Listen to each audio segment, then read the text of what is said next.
My name is Nora Vasquez, and I was 41 years old when my ex-mother-in-law stood up in front of 200 people and told them I had destroyed her son's life. She smiled while she said it. That was the part I couldn't get past. Not the words themselves, not the room full of people watching me, but the smile. The kind that lives on a woman's face when she's spent years practicing exactly how to ruin someone gracefully. I didn't cry. I didn't stand up. I didn't say a single word. 14 months later, she was standing in the lobby of that same venue, alone, watching everything she'd built quietly come apart. And I was the one walking out with the award. But I'm getting ahead of myself. If you want to understand what happened that night, you have to go back further. You have to go back to the woman I was when I first walked into the Carver family, 19 years old and naive enough to think love made you immune to people. I was born and raised in Tucson, Arizona. My mother worked front desk at a dental office for 30 years, and my father drove freight across the Southwest until his knees gave out. We weren't poor in the way that leaves marks people can see, but we were careful. Careful about groceries, careful about heating, careful about what you asked for, because asking cost something too. I was the first person in my family to finish a 4-year degree. Environmental Studies at the University of Arizona. It took me 6 years because I worked 25 hours a week the whole time. Not because I wanted to, because the alternative was going home, and I wasn't ready to do that. I met Daniel Carver in the fall of my 3rd year. He was in the business program, easy-looking, the kind of man who made rooms feel slightly warmer without doing anything particular. His mother, Patricia, told me years later that she'd known from the start I wasn't the right fit. She said it like she was apologising. She wasn't. We got married at 23. I was already managing a small, non-profit environmental education programme. Daniel was doing sales for a commercial real estate firm his father had helped him get into. Patricia threw us an engagement party at her house in Scottsdale and invited 42 people I had never met, then spent the evening introducing me as Daniel's girlfriend to most of them. That was the first time. It wasn't the last. Patricia Carver was not cruel the way people imagine cruelty. She never raised her voice. She never said anything that couldn't be reframed as concern. She would say things like, "Nora works so hard, I just wonder if Daniel gets enough of her attention." She would say, "I know Nora means well, she just doesn't always understand how things work in this family." She said those things to neighbours, to Daniel's colleagues, to her church friends, to anyone who sat still long enough to listen. And because she said them quietly, because she smiled while she said them, nobody ever called it what it was. I want to pause here for a second, because if you've ever sat in a room while someone calmly and cheerfully rewrote your entire character, you already know what I mean. You know that particular silence that settles into your chest. Not anger, not sadness. Just this slow, cold understanding that the story being told about you is not your story, and you're somehow still expected to smile through it. Go ahead and drop your city and the time in the comments. I always love knowing where people are when they hear this. It makes me feel less alone in it. Daniel was not a bad man. I've spent years working out how to say that honestly, and I still don't fully know if I believe it, but I think it's true. He was a man who had been taught that his mother's comfort was more important than anyone else's discomfort. That's not evil, but it's not nothing either. He never defended me outright. He would say things like, "You know how she is," and "She means well." And once, during our 7th year of marriage, he said, "Maybe if you just tried a little harder with her, Nora." That was the night I drove to a gas station parking lot and sat there for 40 minutes because I didn't know what else to do with the feeling. By that point, I had built the non-profit from a 3-person team running school programs in South Tucson into something real. We had 12 full-time staff. We were operating in 4 school districts. I had written the grant proposals myself, recruited the board members myself, designed the curriculum myself.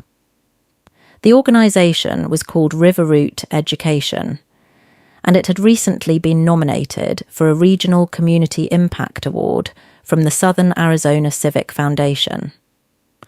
Patricia told Daniel she thought it was wonderful that I had a little project to keep me busy. We separated in March. Daniel had been spending a lot of time with a woman from his office named Kristen. I don't actually know if anything happened before I asked for the divorce. I stopped needing to know at some point. What I knew was that the marriage had been lonely for a long time, and loneliness has a way of becoming unbearable the moment you finally name it. The divorce was civil. We didn't have children. We divided assets without lawyers screaming at each other across conference tables. Daniel kept the house. I kept the apartment deposit I'd been quietly saving since year 5, which tells you something about what I had known, somewhere deep down, for a long time. Patricia handled it the way she handled everything. Quietly, thoroughly, and with tremendous warmth directed at everyone except me. Within 6 months of the divorce, I had heard from 3 different mutual friends that Patricia was telling people the marriage had ended because I was emotionally unavailable, career-obsessed, and had never really wanted to be part of their family. One of those friends, a woman named Celeste, who I had known for 12 years, told me this with a kind of careful sympathy that made clear she was not entirely sure Patricia was wrong. I stopped going to things where I might see any of them. Scottsdale fundraisers, alumni events, neighbourhood gatherings we'd both been invited to. I withdrew. Not dramatically. I just got quiet. I turned my energy back into Riverroot, which had just received its largest grant to date, and I started building the life I'd been postponing. A year and a half passed. Then I got the call from the Southern Arizona Civic Foundation. Riverroot Education had been selected as a finalist for the Community Impact Award. The ceremony was in April at the Saguaro Grande Ballroom in downtown Tucson. Black tie, 200 guests, all the people in the region who cared about community organisations, education, arts, environment. The kind of event where someone always makes a speech that goes too long and the salmon is slightly overcooked and everyone has a good time anyway. I had 3 staff members at a table near the front. My programme director, Tomas, was there. My development associate, Priya, was there. My board chair, a retired school superintendent named Helen, who had been the first person to take my pitch seriously 7 years earlier, was seated next to me. I hadn't thought about Daniel in weeks. I had genuinely, honestly, not thought about him. Then I looked up from my programme and Patricia Carver was walking into the room. She was there with a woman named Susan Rafferty, whose husband sat on the foundation's advisory board. Patricia looked exactly the same. Cream blazer, pearl earrings, silver hair swept back. She had the kind of stillness that reads as elegance until you understand it's actually control. I watched her scan the room. She found me inside 30 seconds. She smiled. I looked away. The dinner portion moved along the way these events do. People talked about projects and funding and what the legislature was doing to public school budgets. Helen leaned over at one point and told me she thought we had a real shot at the award. I nodded and meant it, and also could not stop being aware of exactly where Patricia was sitting. She was 3 tables back and to my left, close enough that I could see her face clearly when she turned toward her table, not close enough for a conversation unless someone sought one out. The award presentations began around 8. The MC, a local news anchor I vaguely recognised, introduced each finalist and summarised their work. When he got to Riverroot, he talked about the curriculum reach, the number of students served, the grant history. The table applauded. Tomas whistled quietly through his teeth, and I told him to stop. Then the MC invited public remarks from anyone who wished to share about the finalists. This was a newer part of the format, meant to make the ceremony feel more community-rooted. People could come to the microphone for 2 minutes. I did not expect Patricia Carver to stand up. But she did. She walked to the microphone with the particular confidence of a woman who has never doubted her own right to speak. She said her name. She explained that she was a long-time supporter of civic organisations in southern Arizona. She said she wanted to speak to the character of the people behind these nominations. My stomach tightened. She said she had personal experience with one of the finalists. She didn't say my name. She said the organisation. She talked about how admirable it was that Riverroot did good work. She really did say that. And then she said, "What I've always found is that institutions are only as strong as the whole person leading them. And I do think it's worth asking, in our community, whether we're rewarding professional achievement and also the kind of full human character that truly sustains these organisations." She sat down. She was still smiling. The room was quiet for a beat too long. The MC moved forward smoothly. Helen's hand found mine under the table and gripped it once. Priya looked at her lap. Tomas had gone very still. I made my face do nothing. I have no idea how. Something in me had gone completely cold, the way you go cold right before something breaks. Because I understood what she'd done. She hadn't accused me of anything specific. She had stood in front of 200 people and implied, without ever saying it plainly, that I was personally deficient, that my character was in question, that something about my private life, my divorce, my failure to be whoever she thought I should be, was relevant to a professional achievement I had built with 7 years of my own hands. She had done it with a smile, in 2 minutes, in front of everyone who mattered in my professional world. The award presentation continued. I was not announced the winner that night.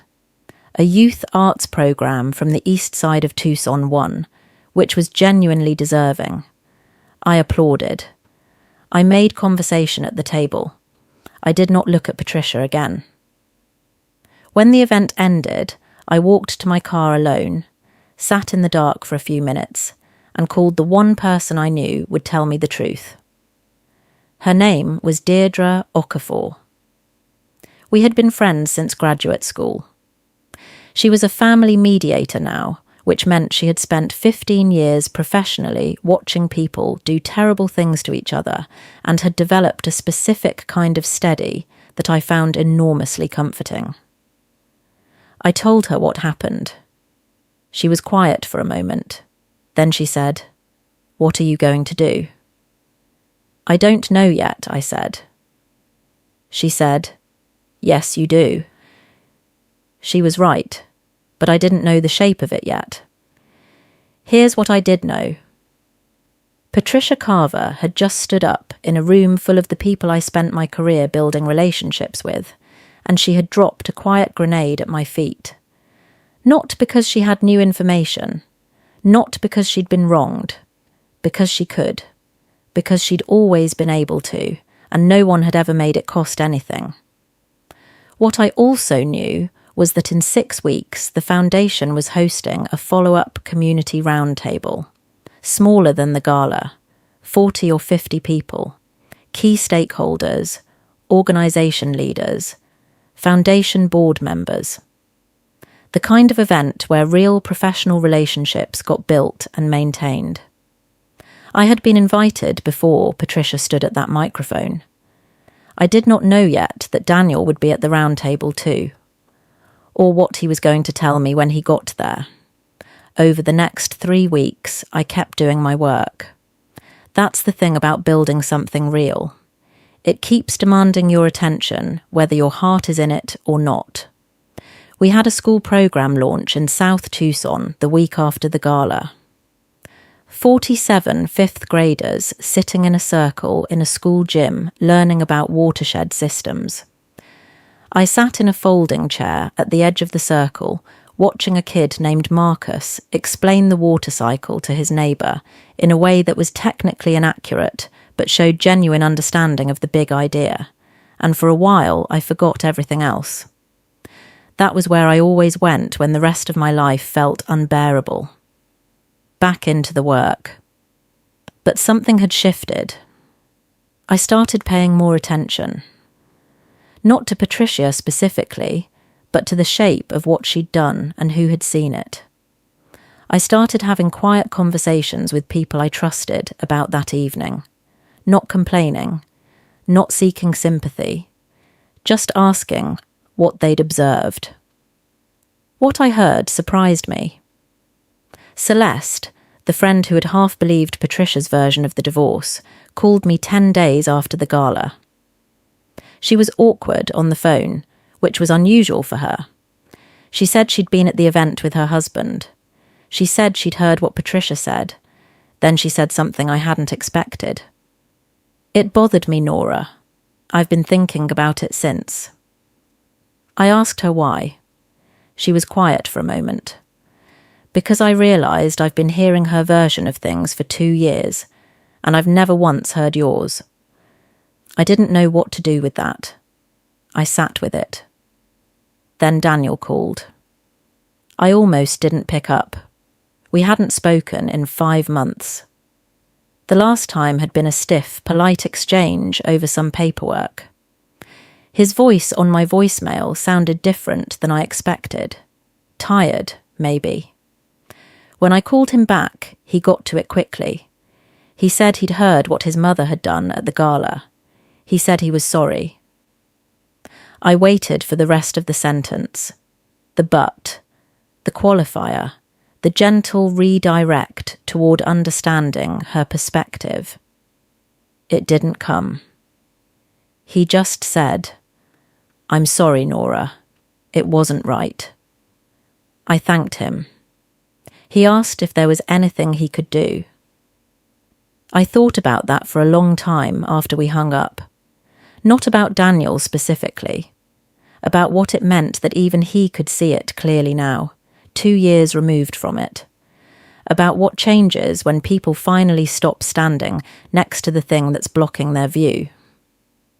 The round table was on a Thursday evening in May. The foundation hosted it at the same venue. Smaller room, round tables, no stage. Foundation board members circulated with wine.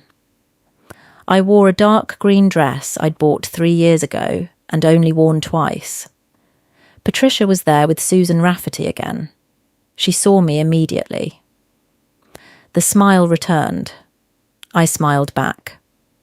I had been practicing being unreadable for the better part of my adult life, and I was very good at it by then. What I had not expected was who else was in the room. There was a woman named Dr. Annette Morales, who sat on the Foundation's grant review committee. I had met her once briefly at a conference. She found me before the event formally started and introduced herself properly. She said she'd reviewed our grant application that year and wanted to talk about the curriculum work we were doing in multilingual classrooms. We talked for almost 20 minutes. She asked good questions. She had clearly read our materials carefully. At some point, she said, quiet and direct, "I want you to know that what happened at the gala was noted, not by everyone, but by enough." I didn't know what to say to that. She said, "Your work speaks for itself, but I want you to know that." We moved into the seated portion of the event. Patricia was across the room. Daniel had arrived, which I hadn't expected, and was sitting 2 tables away with people I didn't recognise. He caught my eye once and gave a small nod. I returned it. The Foundation's executive director, a man named Richard, who had been in his role for 11 years, opened with brief remarks. He talked about the importance of honest community dialogue. He talked about what these organisations actually do on the ground. Then he said something that made the room shift. He said, "I want to take a moment to acknowledge something that happened at our April ceremony. A member of our community made remarks about a finalist organisation that were intended, I believe, to raise questions about character. I want to be clear about the Foundation's position. We evaluate organisations on their impact, their governance, and their integrity. Personal remarks about organisational leaders are not part of that evaluation, and we will not allow them to influence our work. That is not the community this Foundation was built to serve." He didn't say anyone's name. He didn't have to. The room understood.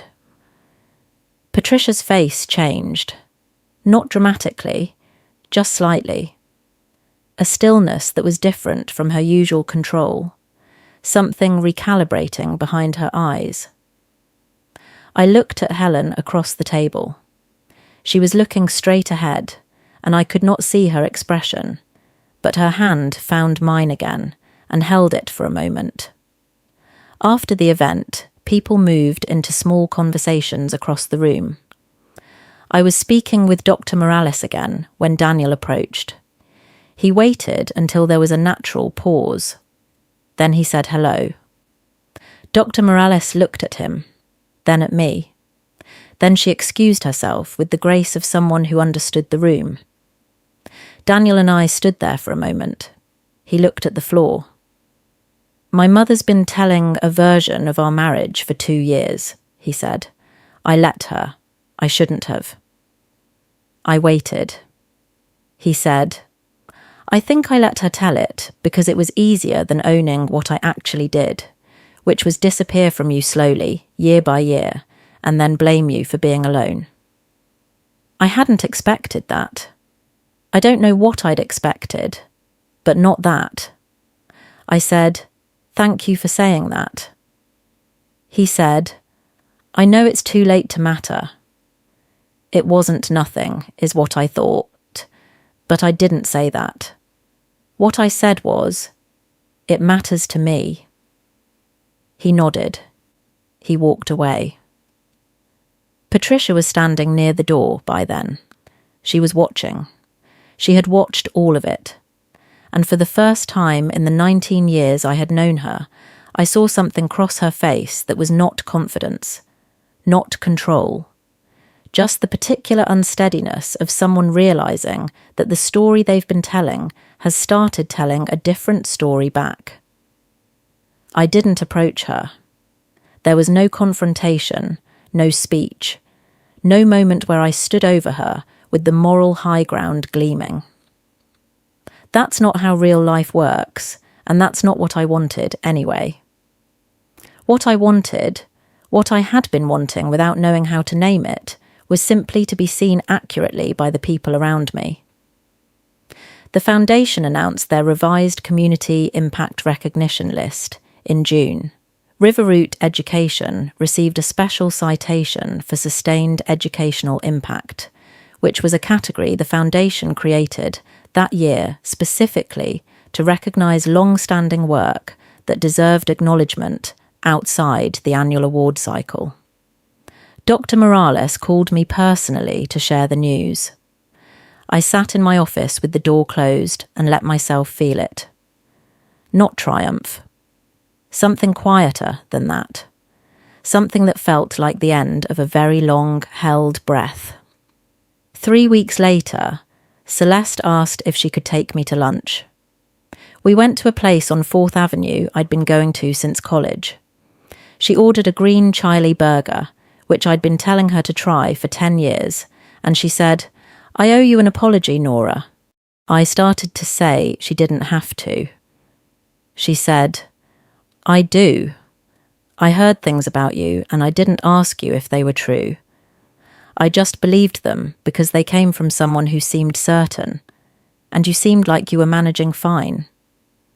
She looked at the table. I think sometimes we believe bad things about the people who seem to be managing because it's easier than wondering if they're actually just holding on. I didn't know what to say for a moment. Then I said, "I was just holding on." She nodded. I know that now. We ate our lunch. We talked about other things. It was the beginning of something repaired that I had thought was probably gone for good. I heard later, through people I trusted who still moved in those circles, that Patricia had quietly stepped back from several of the civic organisations she'd been involved with. Not dramatically, not with any announcement. She just stopped attending certain things, stopped volunteering for certain committees. Whether that was embarrassment or something else entirely, I genuinely don't know. Susan Rafferty called me once. That surprised me. She said Patricia was going through a difficult time and asked if I had any hard feelings. I thought about that for a while. Then I said, truthfully, that I had mostly just been tired. Susan seemed to understand that. The conversation was brief. We didn't speak again. Daniel and I exchanged a few more messages over the following months. Nothing significant. Just occasional, careful contact between two people who had once been very important to each other and were learning what kind of strangers to become. He seemed steadier. I hoped he was. In September, I hired a new program coordinator, a woman named Yvette, who had just finished her master's in education at the U of A. She came into her first staff meeting with printed copies of an article about Riverroot that had run in a regional education journal that summer. She said she'd applied because she'd read it. I looked around the room at the people who had been there from the early years, Tomas and Priya and Helen's influence still visible in everything we did, and I felt the particular fullness of something built honestly. I still have a photograph from the Civic Foundation roundtable. Dr. Morales sent it to me a week after the event. I'm standing with her and Helen, all three of us holding glasses of water because the wine had run out, and I'm laughing at something one of them said. I don't look like someone managing fine. I look like someone who is actually, genuinely fine. There's a difference. I spent a long time not knowing that difference existed. What I've come to understand, 19 years after walking into the Carver family nervous and trying to earn my place, is that people who need to define you do so because something about you unsettles them. Not because they're right about you, because they're threatened by what you'd be if they couldn't contain you. Patricia Carver was not a monster. She was a woman who had spent her whole life being certain she knew how things should be, and I was a thing that didn't fit her certainty. Her cruelty wasn't malicious in the way of someone who knows they're being cruel. It was the cruelty of someone who has never had to examine themselves, which in some ways is worse. I don't know if she ever examined herself. I don't need to know. That's hers. What I know is that I kept going. I kept doing the work.